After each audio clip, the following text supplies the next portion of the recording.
When people are inspired by place, anything is possible. How does Pigott create places that both inspire and drive results? Teamwork. Together, we share our design knowledge, Our experience.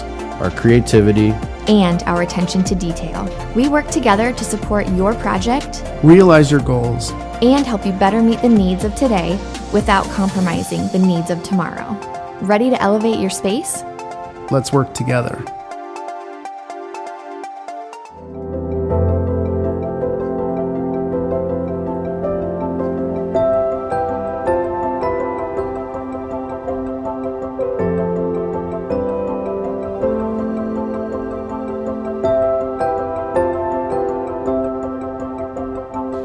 Hello, my name is Irmi Maunu-Kocian. Welcome to our house. I'm Peter Maunu. This is the Jack and Alice Lamberson House, designed in 1948 and completed in 1951. Welcome. In 1947, the young couple with several children contacted Frank Lloyd Wright to see if he would design a house in this little town of Oskaloosa. They were a little skeptical. They thought maybe he wouldn't want to design a house in such a small place. So they recruited their friends, the Alsops, who owned a big department store here in town, to join with them. And so they thought if both of the families would ask Wright, he'd be more inclined to want to design a place in this small town. And Wright, of course, said he would love to. So they drove to Taliesin Spring Green and met with Wright and discussed how to proceed. So in this little town of 11,000 people, there are 2 Frank Lloyd Wright houses.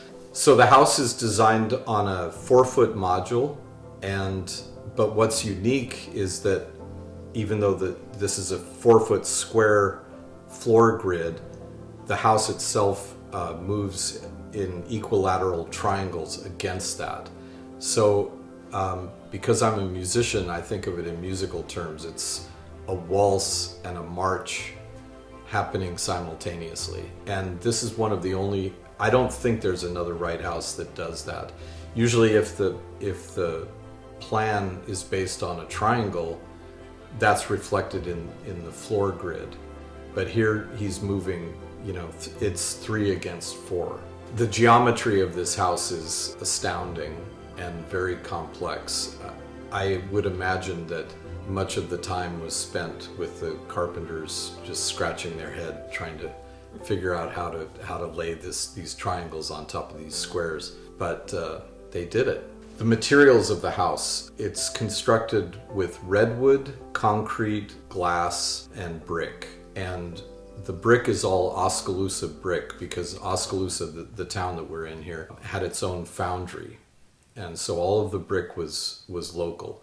So this house has a lot more brick walls than most Wright houses because it was such an easy access to get this brick here. And that included, because you're dealing with a triangle, the corner bricks were specially molded to conform to a 60-120 degree angle. Originally, Wright requested red tidewater cypress for the wood, but at that time, redwood was cheaper. And the Lambersons, trying to keep the house on budget, said, is there anything we can do? And Wright said, well, we can switch to redwood. Well, ironically, now redwood is the most expensive wood there is. But it makes the house a little bit darker, the wood, than most Wright houses that use cypress. In 2008, I saw on this website, the Frank Lloyd Wright Building Conservancy website, I saw that there was a house in Oskaloosa, Iowa for sale. And I didn't really know anything about Oskaloosa, but I could see that it was a good house and it was priced at what you would buy a lot for in Los Angeles. So I made a bunch of calls and we bought the house sight unseen under the condition that we would come out and see that it indeed was standing and that everything was good. So that was 2008 and we began the restoration of the house at that point. We sort of worked backwards in many ways. We started with the furniture. All of the furniture that you see throughout the house was built according to the original drawings. We found a craftsman, carpenter, cabinet maker, artisan named Stafford Norris, who was able to build these chairs. These are the Oregami chairs. This table is unique to this house. It doesn't exist in any other Wright house. So we started with all the furniture and all of the built-ins, which had been at different points had been removed from the house. So we rebuilt all of that, and we began the restoration, which took us from 2009, 2010 until 2016, when we received the Wright Spirit Award for the restoration of this house.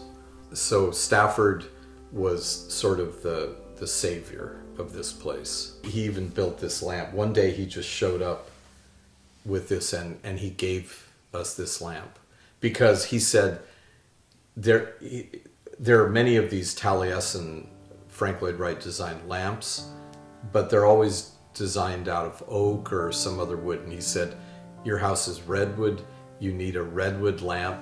And he just gave that to us as a present. That was a couple of years ago, and I was just astounded. But the quality of his work is just excellent. This house is an example of Wright's Usonian houses. He started this concept in the 1930s, the idea being affordable housing for people of moderate income. They were never intended to be houses for the ultra-rich. So that meant a house that didn't have an extra room for a servant. It meant a house that didn't have a basement. It didn't have an attic. It didn't have a garage. It had a carport instead. Even though he wanted to always keep the costs down, he would never sacrifice on the beauty, the richness of the architecture, the spaces, the complexity of the spaces, and also the challenges that he would put onto the craftsmen. Like, they would grow as they were building these unorthodox things. So he made certain concessions, but in terms of architecture, he never compromised. So when we bought the place, this desk here had been chopped off. So this desk becomes a continuous line that becomes the bookshelves. There are two of these. These are called the Oregami chairs, commonly called that. Wright actually just called them the plywood chairs. These are some of the most complex furniture designs that Wright came up with. And Stafford, when he built these, he first did a cardboard model, then he did a shop plywood model, and then we moved on to the final product. This lamp is based on a steel sculpture that was supposed to hang in the fireplace, which was never built, and Yamagiwa, a Japanese company, put this into production, and they call it the Lamberson pendant. And I think I have the only one that's in the United States. The Yamagiwa lamps are pretty much only available in Japan, but we were really excited to get that. Wright began designing fireplaces in the second half of the 19th century. Every house would have had multiple fireplaces. He knew how to design fireplaces, but I think as he got into his later years, he was in his 80s when he designed this house. He was just bored, and he always wanted a new form, a new way of looking at things. And this fireplace is a good example of that. It's 6'8" tall, but it's relatively shallow. And there are correspondences between the Lamberson family and Wright about how to make this fireplace function properly. And he said things like, well, you know, stack your logs teepee style, like this. And they tried all these things, and they said, well, the smoke still comes into the house. And this problem was never really adequately solved. So a previous owner bricked over the whole thing, and they had a little gas insert here. When we bought the house, we wanted to bring it back to what Wright designed.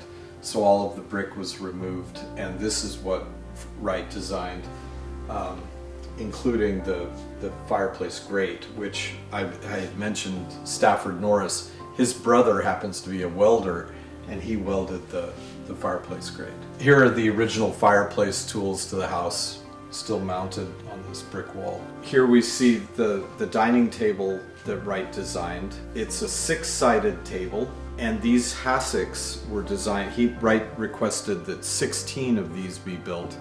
We thought 12 was enough, so we built 12 of these. The bench, the long bench that you see, is original to the house and was never removed. So and when you open this up, there's storage underneath the seat cushions, which is really handy. People have this misconception about Wright that he didn't, there weren't enough closets. There's no attic to put things in. There's no garage to put things in. But he cleverly built storage in places that you would never even imagine that it would be there. This table, when combined with the triangular table over here, makes a 5-sided table. So this triangle would fit, an equilateral triangle would fit right here and extend this dining table out to seat maybe 12 people or something. This is a common feature in Wright Usonian houses, a light soffit. So you have down lights coming below, and then these lights are open so they illuminate the ceiling. And one of the things that happens is in winter, when you have snow on the ground, the light hits the snow and it reflects back up onto the ceiling, and it reflects off of the ceiling and comes back down onto the floor. It also creates this, Wright liked to think about low heights and higher heights. He called it compression and release. So this would be a compressed space. You kind of come and you feel very cozy over here, and you go out into the main room, and a 11-foot ceiling feels more like it's 15 feet tall. Now we're in the Wright workspace. He did not call his kitchens, he called them workspaces. And there are many things that are sort of unique about his kitchen design, workspace design. Under cabinet lighting, which now is like a standard thing, he was the first one to come up with this idea. You light. At night, if you just turn on these lights onto the counters, that's all you need. There's a big skylight above, which illuminates the whole space. All of this was rebuilt by Stafford, because the original kitchen had been, for some reason, removed. Probably because they bought a dishwasher that didn't fit or something, and they thought, oh, let's just get new cabinets. It's sad, but that's what people do. The Lamberson workspace. This is a classic example of where Wright blurs one room into the next. He has the counter height here, but this is the furniture height. This is the same height as the dining table, 27 inches. He liked his furniture very low to the ground. So he continues this cabinet into the kitchen and makes a little nook here. And so you're going from kind of standard, in this case, Formica countertops into this redwood cabinet. This collection of dishes was my mother's, and these are also by Wright, but not Frank Lloyd Wright. They're Russell Wright, and these were designed in the 1940s, around the same time that the house was built. So, and I felt that the color against the brick, the seafoam green against the brick and the wood, was perfect. So they're at home here. Again, we see the blurring of spaces. This hallway, which Wright called, again, he didn't call it a hallway, he called it the gallery, continues as one line and becomes the dining space. So as you walk along here, you get this view of the garden, which at that time was 5 acres of kind of farmland and prairie land. And then you continue down here to these built-in benches, so you're kind of in the living room, but you're kind of also opened up to the kitchen, and then you have the dining table at the end. So this is the master bedroom. In here, Wright designed this bench, which Stafford Norris built. The headboard and the king-size bed, Wright designed, and that had been built, but it had been removed, and Stafford brought that back. Over here are built-in shelves. There's a triangular skylight, one of 3 triangular skylights in the house, right here. And this is always nice because it's like the alarm clock that at 7 or so I see that the light's coming through there. Another misconception about Wright is that he didn't build, I think I talked about this earlier, that he didn't build in enough storage. This entire wall is closets. There isn't a lot of extra space to bring in other pieces of furniture. He liked to keep it very compact, almost like a cabin on a boat or something. Wright originally designed a fireplace to be built here for the master bedroom, but the Lambersons said, wouldn't it be more practical to have a half bath there instead? So in here is a sink and a toilet, and I'm glad they did that. It's very convenient. The bedrooms in this house are sort of a combination of extreme efficiency and radical geometry. So everything is built on a 60-120 degree angle through the whole house, but in this room in particular you really see how complex that can become. Each of the bedrooms has its own built-in desk, as you see here, and this was the 2 sons shared this bedroom, and they had bunk beds over on this wall. But when we were restoring this room, we saw that Bill Lamberson, the son, had etched his name into the desk. And as we were sanding this down to refinish it, I said, please leave that Bill in there. So this is where they did their homework. This is an original blueprint to the house, which came with the house. Other blueprints have vanished along the way. And it's dated 1948 here in the corner, and it has the Frank Lloyd Wright stamp here in the square. Already at the beginning of the 20th century, Wright was talking about breaking the box. And by the time he was building and designing these houses in the 40s, he was eliminating posts in the corners. And what he did instead was he would move the post out here and then miter or butt the glass up against each other. So here you have a 60-120 degree angled mitered glass corner where the glass just touches up against the other piece of glass. And it occurs all throughout the house, by the way. Each bedroom and the living room have that feature. This was the Lambersons' daughter's room. Again, the built-in desk over here. I talked to the son and they said that there was a piano at one point on this wall and her bed was along this way. I'm sitting on a chair designed by Richard Neutra, and Neutra was an apprentice with Wright at the beginning of the 20th century who went on to do mid-century modern architecture in Los Angeles. And this is called the boomerang chair, and because it relates to Wright, I like it in this house. This is the main bath for the house. The family was a family of 5, and they all used this bathroom to bathe. There was a 3-foot by 3-foot shower, and that's all there was. There was no tub for a family of 5. So Wright creates these big, massive living rooms, but when it comes to things like bathing, he kept it at a minimum. This has another triangular skylight, and the geometry in this room is probably the most extreme of any place in the house. When we bought the place, I started calling it Dr. Caligari's cabinet, after the German expressionist film, which has sets that look like this bathroom. Other architects around 1950 were using big sliding aluminum glass doors.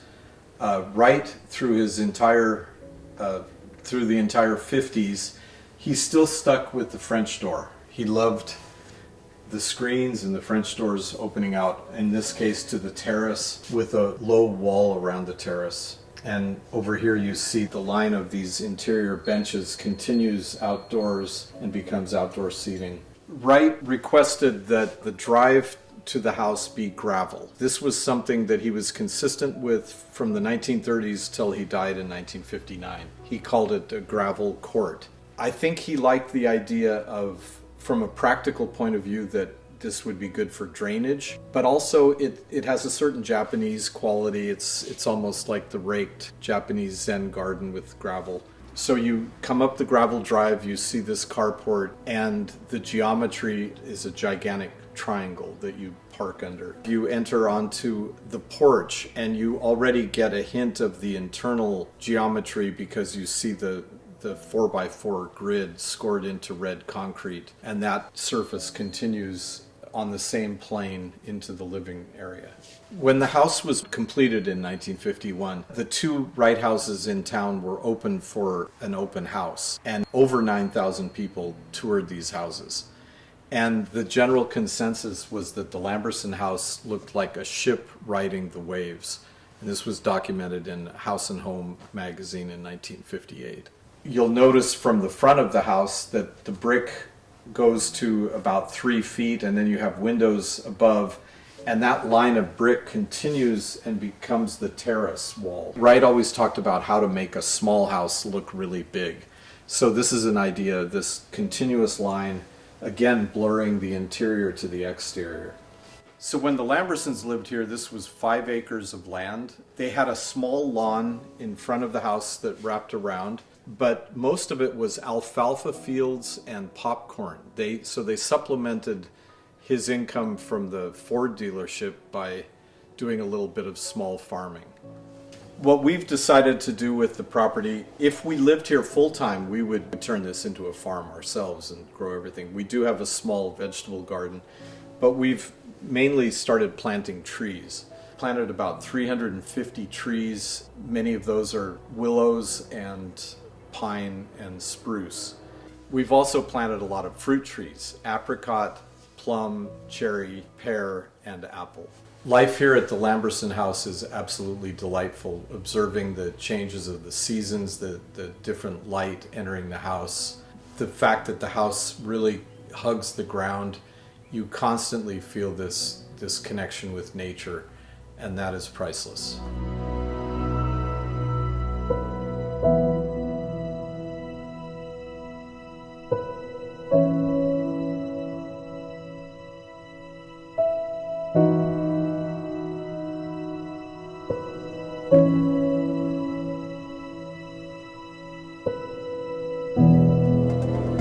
When people are inspired by place, Anything is possible.